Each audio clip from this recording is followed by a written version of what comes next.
Parfois, tu peux rencontrer des situations où tu sais ce que tu dois faire, mais tu as du mal à le faire. Ou peut-être es-tu capable de te lancer dans une tâche, mais tu n'arrives tout simplement pas à maintenir l'élan nécessaire pour la mener à bien. Si un tel problème persiste trop longtemps, tu vas sûrement commencer à avoir un effet néfaste sur ton niveau de confiance globale. Tu peux commencer à penser que tu as un problème de motivation, comme si tu ne voulais peut-être pas réussir. Une solution à ce problème est le conditionnement, qui se présente sous deux formes principales. Le conditionnement de la pensée et le conditionnement comportemental. Le conditionnement de la pensée se concentre sur le contrôle de ce que tu penses.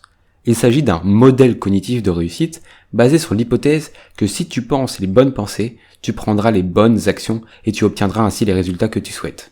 Des moyens de conditionnement de la pensée comprennent la parole, la lecture d'affirmations positives, la visualisation d'un résultat positif, le vocabulaire transformationnel, c'est-à-dire utiliser des mots positifs pour décrire ta situation par opposition à des mots négatifs.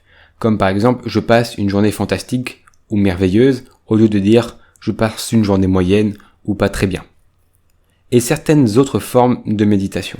Si tu veux en apprendre plus là-dessus, je te conseille mes vlogs Miracle Morning où je pratique la visualisation, la méditation et la pensée positive ainsi que la lecture d'affirmations positives qui sont tous, tu l'as bien compris, des moyens de conditionnement de la pensée vers une pensée positive. Et dans de nombreuses situations, le conditionnement de la pensée est très efficace. En particulier, lorsque les pensées problématiques sont à l'origine du problème, comme une attitude négative qui te pousse à frotter les gens dans le mauvais sens du poil ou avoir une attitude ou un comportement négatif vis-à-vis de toi ou d'autrui. Passons à la deuxième forme de conditionnement, le conditionnement comportemental. Il provient d'un modèle comportemental de réussite. Ce modèle suppose que si tu prends les bonnes mesures, tu obtiendras les résultats souhaités, quelles que soient tes pensées. Le conditionnement comportemental se concentre sur la formation de nouvelles habitudes d'action sans se soucier de ce que tu penses. Et c'est très important, sans se soucier de ce que tu penses. De nombreux comportementalistes croient que si tu prends les bonnes actions, les bonnes pensées suivront de toute façon. Des exemples de conditionnement comportemental incluent par exemple le réglage de ton réveil pour te réveiller chaque matin, te donner une récompense tangible pour avoir travaillé quelques heures de plus, ou punir ton enfant, ou te punir toi-même pour un mauvais comportement que tu as fait. J'ai utilisé les deux formes de conditionnement avec beaucoup de succès. Il y a 10 ans par exemple, j'utilisais principalement le conditionnement de la pensée. Aujourd'hui cependant, je trouve que le conditionnement comportemental est plus restrictif et plus efficace pour moi dans un monde où nous sommes sans cesse acculés de notifications. C'est-à-dire mettre son téléphone dans un tiroir et le fermer à clé. Ça, c'est un conditionnement comportemental qui m'amène énormément de résultats.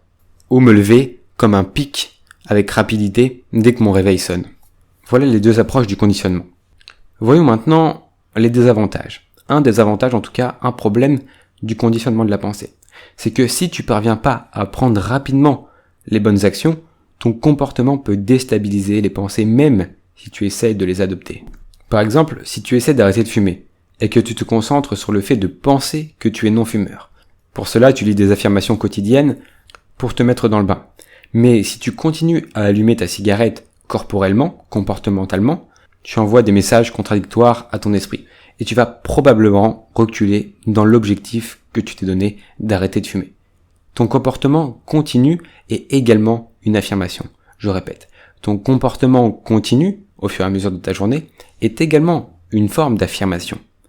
Si tu veux des affirmations positives, crée-toi un comportement continu positif qui va à l'obtention de tes objectifs et pas à l'encontre de tes objectifs. Si tu parviens à arrêter physiquement d'allumer ta cigarette, même si tu penses que tu es toujours fumeur, ce comportement aura tendance à induire des pensées de non-fumeur. Donc tu l'as bien compris, le conditionnement comportemental fonctionne mieux lorsque le simple changement de ton comportement, quelle que soit ta façon de penser, suffit à garantir un résultat.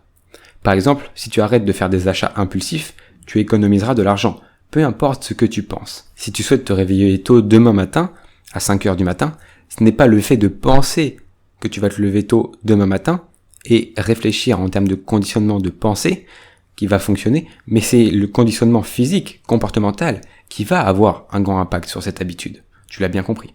Il ne s'agit pas de faire le pour et le contre et de créer un clivage entre le conditionnement comportemental et le conditionnement de la pensée, il s'agit d'utiliser les deux à bon escient envers ses objectifs et pas contre ses objectifs. C'est aussi simple que ça. Je suis d'accord avec les comportementalistes qui disent que la motivation suit l'action. Lorsque tu te mets à agir, même si tu n'es pas motivé au départ, tu constateras que ta motivation augmente automatiquement en fonction de ton action. Avoir une journée productive peut être très motivant. Avoir une matinée productive permet d'avoir une journée productive. Tu t'en rendras compte si tu as une matinée productive. Bon, maintenant je vais te donner le secret, l'idée de base du conditionnement comportemental. C'est le contrôle et la substitution. Je vais t'expliquer. Détermine quelles actions tu dois entreprendre pour obtenir les résultats souhaités, c'est-à-dire comment tu dois te comporter pour avoir un résultat ciblé. Ensuite, conditionne-toi à prendre ces mesures. Tu te comportes toujours d'une manière ou d'une autre dans ta vie, alors assure-toi que ton comportement te donnera les résultats que tu souhaites.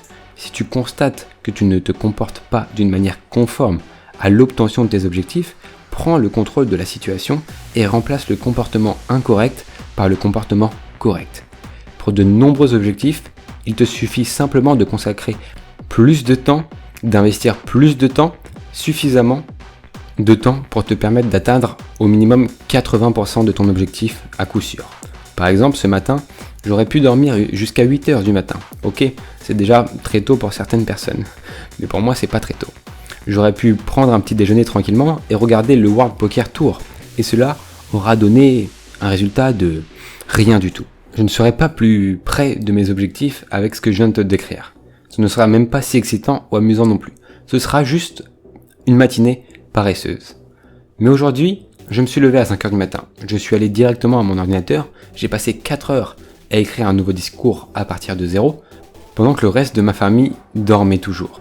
J'ai pris un petit déjeuner rapide, tout en discutant des projets de la journée avec ma femme. J'ai passé encore 2 heures à travailler pour une société en freelance, puis j'ai commencé à écrire un nouvel article de blog.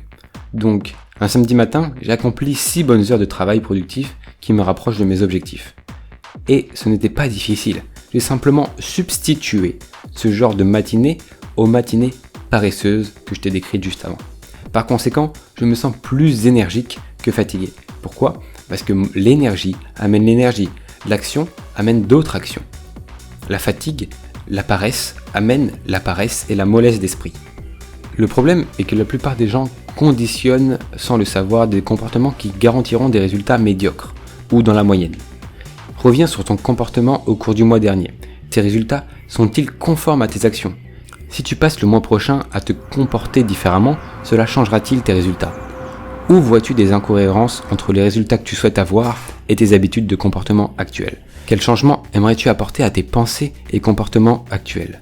Quel changement tu te dois d'apporter à toi-même pour devenir ton nouveau moi ?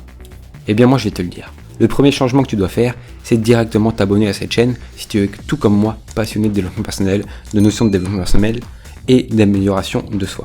Tu peux également mettre ton plus beau like, ce qui me permet de me rester motivé et de montrer de plus en plus ces vidéos à d'autres personnes sur YouTube.